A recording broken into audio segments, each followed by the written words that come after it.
Physical and business Saeed Narayani साहब आपके अगला चेयरमैन मौजूद है।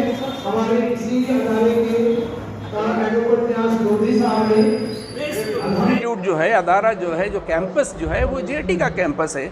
और आज जो इन्होंने मैंने फैकल्टी से मुलाकात की, बायोलॉजी, केमिस्ट्री और फिज़िक्स के जो टीचर्स यहाँ पर इन लोगों ने हायर किए हैं, कोटा से हैं, पंजाब से हैं, बेहतरीन टीचर्स हैं। मैंने उनके यानी 1-2 मिनट उससे बात की तो मैं अंदाज़ा लगाता हूँ कि ये फैकल्टी का एक्सेलेंट रिज़ल्ट दे सकती हैं और यहाँ के बच्चों को उसका पूरा फ़ायदा उठाना चाहिए।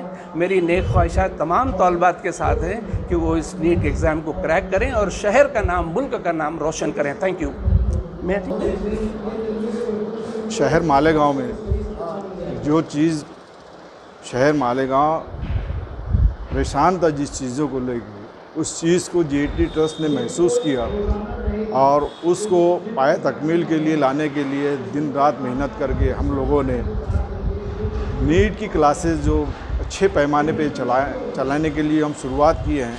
इसके लिए अलग अलग स्टेट से हमने एक बेहतरीन टीचर्स का इंतखाब करके हमारे वहाँ पे लाए हैं कि इसके ज़रिए हमारे जो मालेगांव शहर में जो बच्चियाँ मेडिकल में जाना चाहती हैं वो आसानी से उसमें शरीक हो सके और मेडिकल में डॉक्टर बन सके। इसके लिए मैं मालेगांव में सबसे बड़ी बात ये रहती है कि भाई हमारी जो मुस्लिम लड़कियां रहती है वो उनके लिए एक सबसे अच्छा ऑप्शन रहता है कि मेडिकल डॉक्टर बनना, ना कि वो क्लरिकल जॉब में जाती हैं।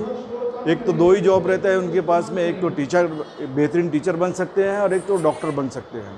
तो ये दोनों चीज़ें हमारे जेटी के अंदर में हमने बहुत अच्छा प्रोवाइड किया है। अगर हमारे वहाँ से कोई बच्ची निकलती है तो बेहतरीन टीचर बन के निकलती है।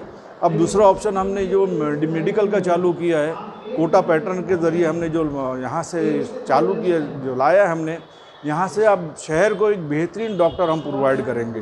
यहाँ जो पढ़ाने वाले टीचर है, हर एक टीचर आउट ऑफ स्टेट से, कोई IITN है, कोई NITN है, कोई डॉक्टर है, कोई डॉक्टरेट है। जिन लोगों ने, कोई लोगों ने कोटा में पढ़ाया हुआ था, किन लोगों ने लातूर शाहू कॉलेज में पढ़ाया हुआ था, सब टीचर, मेरे पास 28 फैकल्टी है, उसमें से बेस्ट फैकल्टी कोई पंजाब से है, कोई यूपी से है, कोई बिहार से है, कोई इलाहाबाद से, ऐसे टीचर यहाँ JAT में पढ़ाने वाले हैं। उनमें कुछ मैम्स लोग हैं, जेंट्स लोग हैं, टीचर्स लोग हैं जो स्पेशली नीट के लिए मंगवाए गए, वो फैकल्टी यहाँ पढ़ाने वाली। जब हमने ये सुविधा ली, हमने जब JAT 4 साल से इसके लिए अलग अलग प्रस्ताव JAT इंस्टीट्यूट के पास आ रहे थे, उनमें से हमने बहुत सारे लोगों से, 1 साल से हम लोगों से इंटरव्यू लिया करते थे, टीचर्स लोगों से, उन टीचरों को यहाँ प्रोवाइड करने वाले। सुविधा के बारे में बोले तो यहाँ पूरा स्मार्ट बोर्ड से लेके, डिजिटल लाइब्रेरी से लेके, AC से लेके, यानी सुबह 8 बजे से बच्चियाँ लोग या पढ़ने वाले, 8 बजे से लेके 5 बजे तक पढ़ने वाले, या 11th पढ़ेगा, 12th की तैयारी होगी, साथ में साथ नीट की तैयारी होगी। पूरी सुविधा, नोट्स यहाँ प्रोवाइड करने वाले हैं। जो कोटा पैटर्न के साथ जिस प्रकार से कोटा में और लातूर में रिज़ल्ट आता है या अलग अलग जगह रिज़ल्ट आता है, उस प्रकार की सुविधा यहाँ प्रोवाइड करने वाले हैं।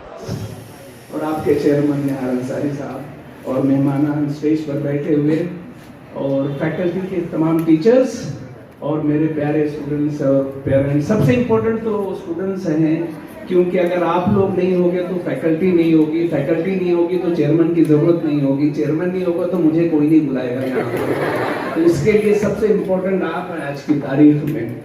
इतनी सारी बातें की गई हैं यहाँ पर कि मैं बता नहीं सकता। सबसे पहले मैं बता दूं कि ये हमारी जो फैकल्टी आई है, ये कहाँ से?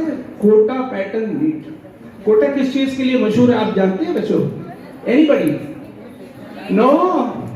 कोटा जो है वो अपने स्टोन्स के लिए मशहूर है। मालूम है कोटा के मार्बल्स, कभी नाम सुना है? पत्थरों के लिए मशहूर है। लेकिन मैं आपको बता दूं, मुझे यकीन है कि ये कोटा की फैकल्टी आप लोगों को तराश कर बहुत खूबसूरत बनाने का हुनर जानती है, क्योंकि जो लोग पत्थरों को तराश सकते हैं तो हम तो चलते फिरते इंसान हैं, हमें तो इसी कॉन्फिडेंस से आए हैं कि यार हम लोगों ने हमेशा से पत्थर तराशे हैं, ये तो इंसान, इनको तराशना बहुत आसान है। दूसरी बात ये कहूँगा कि एक जमाने में प्यासों को कुएं के पास जाना पड़ता था, एक जमाने में प्यासों को कुएं के पास जाना पड़ता था, आप लोग कैसे खुशकिस्मत हो, कुएं खुद चलकर आपके पास आ गए हैं। मेरे ख्याल से आप उनको आई वेलकम देम, मैं उनको अपनी तरफ से, तमाम स्टूडेंट्स की तरफ से, बल्कि तमाम शहर की तरफ से मैं उनका खुशामदीद कहता हूँ, वेलकम कहता हूँ। Thank you very much sir, thank you very much. आप लोगों ने इतना दूर शहर से छोड़कर आए, स्टेट छोड़कर आए और हमारे बच्चों को ट्रेन करने के लिए आपका बहुत बहुत शुक्रिया। अभी जिस तरीके से आपको बता दूं, नीट हमारे जमाने में नहीं था। कोई मेरी अहिया बोलने लगी कि यार तुमने तो नीट का एग्जाम नहीं दिया, नीट के बारे में कैसे बोलोगे। मैंने कहा भाई मैं सांप से कभी डसा नहीं किया, लेकिन शहर के बारे में बात तो कर सकता हूँ ना। तो बोले ठीक है, फिर अगर हमारे जमाने में नीट होता तो आज मैं यहाँ नहीं होता, क्योंकि नीट क्रैक करने के लिए जितने दिमाग की जरूरत होती है वो मेरे पास नहीं है। मेरे पास इतना दिमाग नहीं है। और दूसरी बात, आपको एकदम राज की बात बता दूं कि मेडिकल के अंदर दिमाग की जरूरत होती है नहीं। थोड़े भी दिमाग की जरूरत होती तो मैं नहीं बन पाता डॉक्टर। जिस चीज की जरूरत होती है, मैं बात कर एकदम सीक्रेट है, आपको बता दूं, 3 चीजें हैं, hard work and hard work. सिर्फ हार्ड वर्क है, सिंसियरिटी है, उसके अलावा कुछ भी नहीं है इसके अंदर। और आप लोग जब मेडिकल कॉलेज में जाओगे, जब उसकी एनाटॉमी, फिजियोलॉजी, बायोकेमिस्ट्री की किताबें देखोगे, ऐसी आपको लगेगा आपका 12th का जो सिलेबस था वो तो किसी होटल का मेन्यू कार्ड लगेगा आपको। वाकई में आप जब मेडिकल की बुक्स देखोगे तो आपको लगेगा यार हम लोग खामखा में इससे मरूब थे, इतना इंप्रेशन में रहते थे, कैसे होगा कैसे होगा।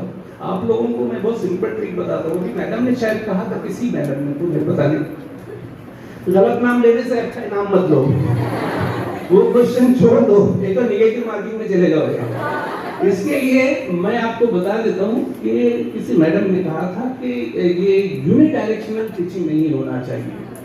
आई agree with it, bidirectional होना चाहिए। यूनिडायरेक्शनल सिर्फ एक ही चीज होती है दुनिया में, वो ऑपरेशन जो मैं करता हूँ बहुत अच्छे से अल्हम्दुलिल्लाह, जबकि सामने वाला मरीज बेहोश होता है, यूनिडायरेक्शनल मैं करता हूँ और वो खामोश रहता है। लेकिन टीचिंग जो है यूनिडायरेक्शनल नहीं होती है, बाई डायरेक्शनल होती है। टीचर आपकी मदद के लिए होता है। आपको बता दूं, मैं हमारे यहाँ पर जो स्कूलिंग का, जो स्कूल में टीचिंग का जो पैटर्न है, बहुत पॉजिटिव फीडिंग जिसको बोलते हैं हम लोग, कि वो टीचर खड़ा रहता है, बला बला बला बोलते रहता है और हम लोग सोते रहते हैं। वो पैटर्न बिल्कुल खत्म हो चुका है। अब अभी जमाना बहुत बदल चुका है। अब जो है क्वेश्चन आंसर होना चाहिए। आपको असाइनमेंट दिया जाएगा, टॉपिक दिए जाएंगे, आप प्रिपेयर करो, क्या समझते हैं, आपको कोई डिफिकल्टीज हो तो ये टीचर जो आपको सॉल्व करेंगे।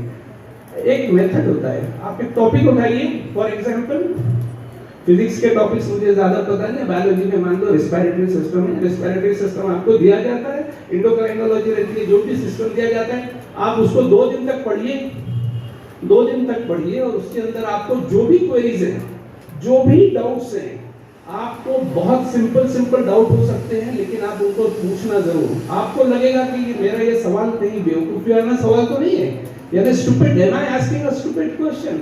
लेकिन आपको बता दें कि दुनिया में जो बड़े बड़े लोग अचीवर्स हैं, उन्होंने हमेशा स्टूपिड क्वेश्चंस पूछा है। अभी तुम सोचो कि ये सेब जो है नीचे क्यों गिरता है, आप नहीं, यानी कि सेब नीचे क्यों गिरता है। अगर हमसे बोले ये जाना अपना काम करना है, बेवकूफ का स्टूपिड क्वेश्चन बोले नीचे तो क्या ऊपर जाएगा, पता नहीं क्या, लेकिन वो उसके सवाल था, वो यू नो सबके लिए एक स्टूपिड क्वेश्चन था, लेकिन दैट वाज अ क्वेश्चन जो उसको हॉन्ट कर रहा था। और उसकी तलाश में आज हमें ग्रेविटी मिल गई है कि नहीं। ग्रेविटी कहाँ से आ गई, सेब गिरता हुआ सिर्फ देखने से नहीं, उसके पीछे सोचने से होती है। तो आप अपने सवालात को छोटा या स्टूपिड मत समझिए।